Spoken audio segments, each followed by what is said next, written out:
Hello, this is Marvin Glotfelty with another industry-connected video from the National Groundwater Association. I want to talk to you briefly about the kind of connections that we will use for casing and tubing strings and how it relates to our well design.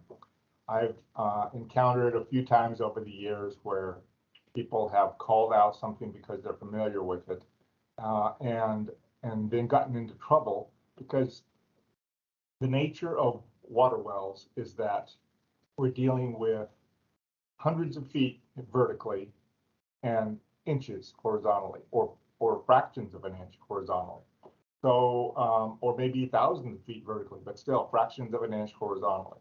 And even though we all draw as-built, a nice perfectly plumb aligned hole, we know that there is such thing as a dog leg out in the world. And I know none of you guys drill it, but sure, they're out there.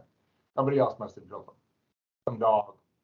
Anyway, so those problems need to be considered with our casing connections. Now we can have butt welded connections, right? And so where we weld one end of casing to another, and that doesn't really have a change from the outside diameter and the inside diameter. They're flush, generally, not counting, minute amounts of flux and such.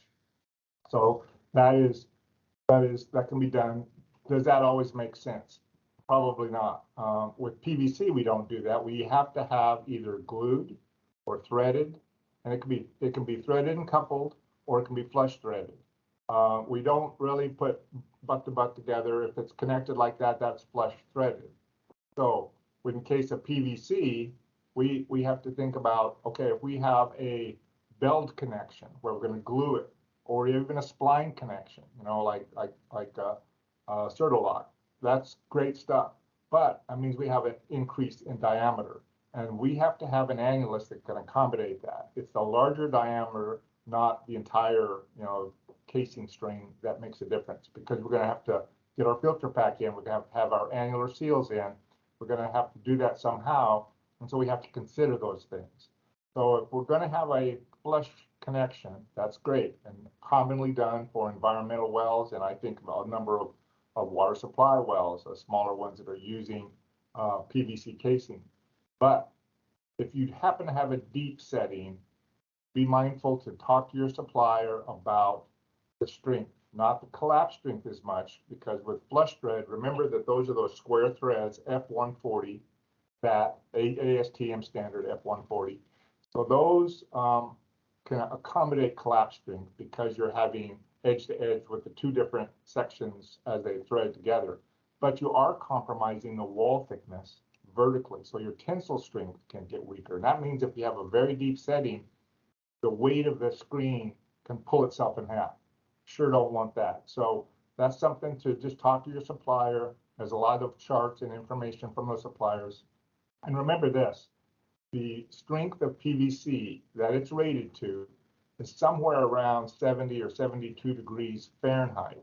Well, I live in Phoenix, we don't even start at that temperature. So, and as you go into the earth, there is such a thing as the geothermal gradient. So it gets hotter at depth in some places.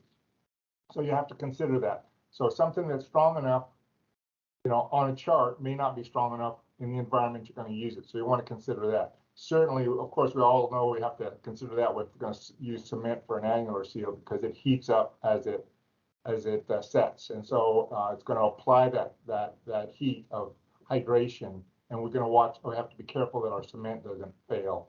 So going back to our connections, what about with steel casings? We have threaded and coupled. That's fine if we're going to accommodate the bigger diameter of a coupling. Or even welded, we have welding rings that are oftentimes makes it easy to install a casing, but they have an outside diameter, and that's the diameter to consider, not the casing itself, because we have to get our trimmy pipe and such beside that. We have to be able to move past it.